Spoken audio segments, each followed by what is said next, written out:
अस्सलाम वालेकुम रहमतुल्लाह। उम्मीद है सब दोस्त खैरियत से होंगे। सऊदी वजारत दाखिले की जानिब से एक अहम स्टेटमेंट आई है बैंक अकाउंट्स होल्डर्स के हवाले से, जिसमें उन्होंने बताया है कि आपके साथ कैसे फ़्रॉड हो सकता है। अगर आपके साथ फ़्रॉड हो जाता है तो ये एक जुर्म है। जो जुर्म होता है वो लेने वाले पर भी होता है और देने वाले पर भी होता है। अब पहले ऐसा होता था कि कोई बंदा आपके साथ फ्रॉड करता है, आपका पर्सनल डेटा चोरी करता है और उसके साथ कुछ गलत इस्तेमाल करता है, तो जब आप कोई एप्लीकेशन जमा कराते थे, कोई एफआईआर दर्ज करवाते थे, तो जब बंदा पकड़ा जाता था तो सिर्फ उस पर वो कानून लागू होता था, उसको सज़ा होती थी। लेकिन अभी वजारत दाखिला की जानिब से इसको जुर्म करार देने के बाद ये कहा गया है कि अब दोनों को इस चीज़ की सज़ा भुगतनी पड़ेगी, जेल हो सकती है दोनों बंदों को, जिसने अपना डेटा किसी बंदे को दिया है या जिस बंदे ने आपका डेटा इस्तेमाल करके आपके साथ फ्रॉड किया है।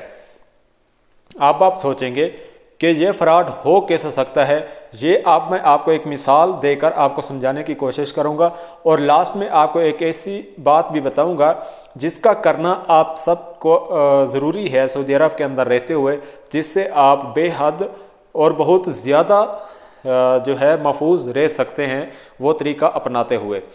तो पहले हम आपको एक मिसाल बताते हैं कि वो कौन सी चीज़ है जिससे आपका डेटा चोरी हो सकता है और किस तरह आप अपना डेटा किसी बंदे को दे रहे होते हैं और वो बंदा आपके साथ धोखा करता है।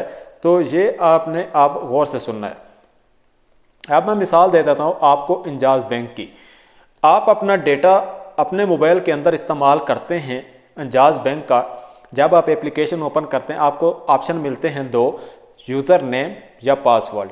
पहले आपने यूज़र नेम की जगह अपना अकामा नंबर डालते हैं, उसके बाद अपना पासवर्ड लगाते हैं। पासवर्ड लगाने के बाद आपको जो आपका बैंक का कार्ड है, कोई भी बैंक का कार्ड आप इस्तेमाल कर रहे हैं पैसे ट्रांसफ़र करने के लिए, उसकी डिटेल आप लगाते हैं, card number, card holder name, बाकी डेट ऑफ एक्सपायरी सब कुछ आप डाल देते हैं। उसके बाद आपको एक OTP आता है आपके नंबर पर, जिस बंदे का कार्ड है उस पर आपको OTP आता है।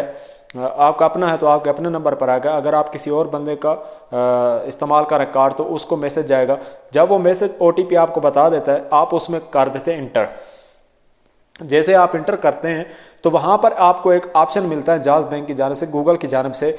इंजाज बैंक ने या गूगल वालों को ये परमिशन दी होती है कि आप हमारा डेटा सेव कर सकते हैं, क्योंकि आपका जो जीमेल एड्रेस होता है उसके अंदर एक कंटेंट ऑटो सेव का ऑप्शन होता है।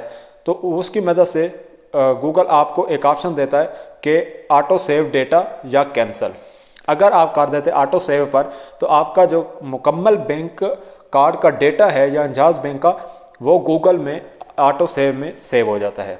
अब दोबारा जब आप इंजाज बैंक की एप्लीकेशन को इस्तेमाल करना चाहते हैं, जैसे ही आप अपना अकामा नंबर डालेंगे तो बाकी की डिटेल जो हैं, पासवर्ड वगैरह, बैंक कार्ड वगैरह, सब कुछ ऑटो सेव में जो पड़ा होगा वो ऑटोमेटिकली ऐड हो जाएगा, आपकी एप्लीकेशन में इस्तेमाल हो जाएगा। अब वहाँ पर आप चाहे जितने पैसे ट्रांसफ़र करते हैं आप करेंगे तो आपको OTP नहीं मिलेगा, क्योंकि जो ऑटो सेव में चला गया था ना, वन टाइम OTP वही इस्तेमाल हो जाएगा। जब आप पैसे ट्रांसफ़र करेंगे तो आपको कोई OTP दोबारा नहीं मिलेगा, आप पैसे ट्रांसफ़र कर लेते हैं। अब बहुत से लोग ऐसा करते हैं कि ये तरीका जल्दी में हो जाता है ऑटो सेव वाले से, तो उसको सेव कर देते हैं। चलो वो तो आपका अपना मोबाइल हो गया, आपकी अपनी डिवाइस हो गया, आप उसमें ऑटो सेव कर देते हैं, आप जितना मर्जी उसको इस्तेमाल करते हैं, आपको कोई टेंशन नहीं है।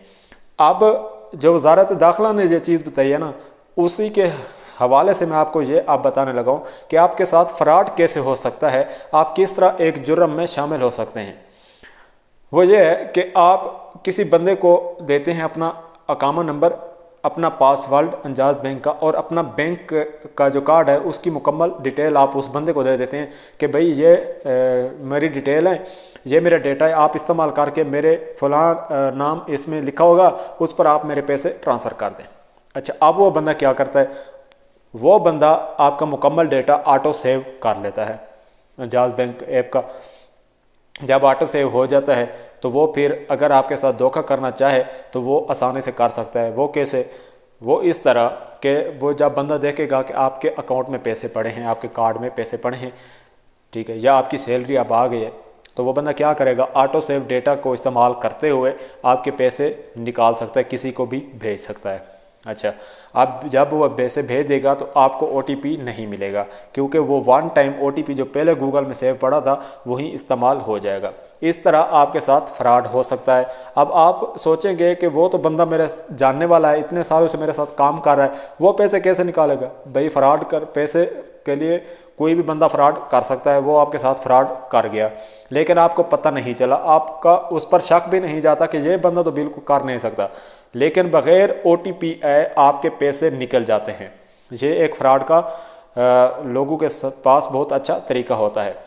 अब आपने इससे बचना कैसे है? पहले तो वज़ारत दाखिला ने यह कहा है कि इस तरह का काम आप बिल्कुल ना करें। आप अपना पर्सनल डेटा, अपना बैंक का डेटा किसी भी बंदे को उसके मोबाइल पर इस्तेमाल करने की इजाज़त ना दें। अगर आपने करवाना है, आपको पैसे ट्रांसफ़र करने और आपको नहीं मालूम, तो आप उस बंदे को कहें कि भाई ये मेरा मोबाइल है, ये मेरा डेटा है, आप इससे मुझे पैसे भेज दें। जब वो बंदे पैसे भेजेगा, अगर आपकी डिवाइस में वो बंदा ऑटो सेव कर भी देता है तो आपको टेंशन नहीं, क्योंकि वो आपका अपना मोबाइल होगा, उसमें आपको टेंशन लेने की ज़रूरत नहीं है अगर ऑटो सेव हो भी गया है। पहली बात तो यह है कि आप किसी भी चीज़ का पर्सनल डेटा जो आपका होता है वो ऑटो सेव मोबाइल के अंदर करें ही नहीं, ठीक है? ये अहम बात है, आपने अपने जहन में रखनी है। अब दूसरा जो बात मैंने आपको बतानी थी कि आप अपने डेटे को महफूज कैसे कर सकते हैं।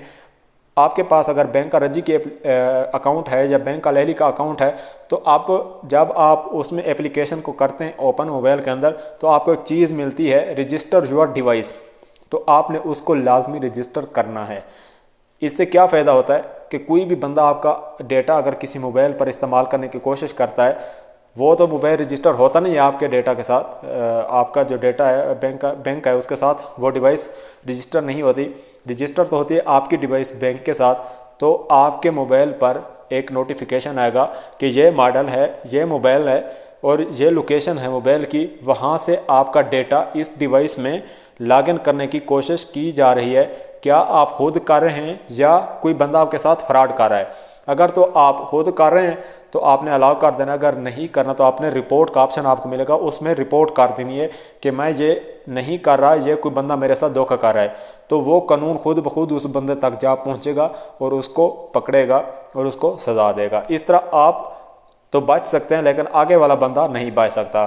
तो ये वज़ारत दाखिला की जानिब से एक अहम अपडेट थी जो मैंने आपको मिसाल देकर भी समझा दी है। तो उम्मीद है अब आपको ये मुकम्मल तौर पर समझ आ चुकी होगी। अगर समझ आई तो वीडियो को लाइक, शेयर और चैनल को ज़रूर सब्सक्राइब कर दें। अल्लाह हाफिज़।